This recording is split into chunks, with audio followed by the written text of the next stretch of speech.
The Holi পথ।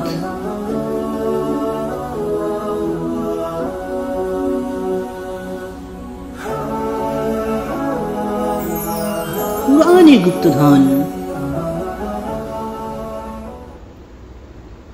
সূরা ইনশিকাক মাক্কি যুগের শেষ দিকে নাজিল হয়।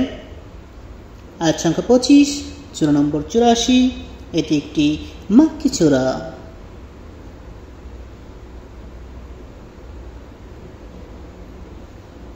সূরা ইনশিকাক নাজিলের ধারাবাহিকতা অনুযায়ী 80তম সূরা। এর আগের সূরা মুতাফফিফিন, পরের সূরা বুরুজ। কোরআন মাজিদের বিন্যাস অনুযায়ী এটি 84 নম্বর সূরা। সূরা ইনশিকাকের অর্থ, ইনশিকাক মানে ফেটে চৌচির হয়ে যাওয়া। কিয়ামতের আগে আসমান ফেটে চৌচির হয়ে যাবে। সূরার 1 নম্বর আয়াতে ইনশিকাক থেকে নামকরণ করা হয়েছে। ইনশিকাকের মেজর থিম 3টি। 1. কিয়ামতের বর্ণনা।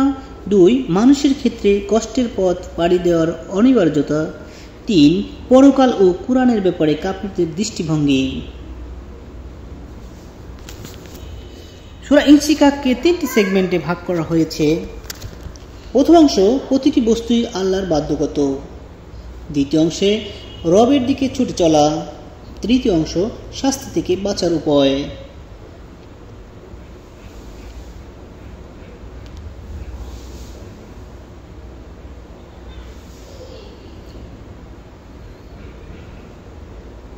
ফজিলত।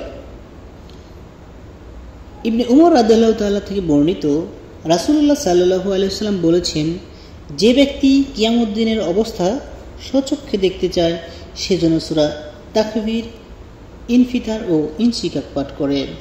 তিরমিজি। গতিপথ। মহাবিশ্বের বিপর্যয় জবাবদিহিতার সময় এগিয়ে আসছে। মুক্তির আনন্দ ও বন্দির অনুতাপ।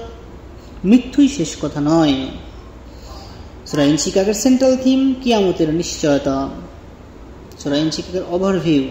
1 থেকে 5 নম্বর আয়াতে বলা হয়েছে, কিয়ামত শুরু হলে পৃথিবী তার মধ্যকার সবকিছু বাইরে ছুঁড়ে ফেলে খালি হয়ে যাবে। 6 থেকে 12 নম্বর আয়াতে মানুষের প্রতিটি কাজের প্রতিদান পরকালে দেওয়া হবে। সেদিন কেউ হবে ভীষণ আনন্দিত, কেউ হবে অনুতপ্ত। 13 থেকে 15 নম্বর আয়াতে বলা হয়েছে, মানুষকে অবশ্যই তার রবের কাছে ফিরে যেতে হবে। আল্লাহ তার বান্দার উপর তীক্ষ্ণ দৃষ্টি রাখেন। 16 থেকে 25 নম্বর আয়াতে বলা হয়েছে, দুনিয়ার জীবনে মানব জাতির অবস্থা কেমন হবে তা তুলে ধরা হয়েছে। আল্লাহ হাফেজ।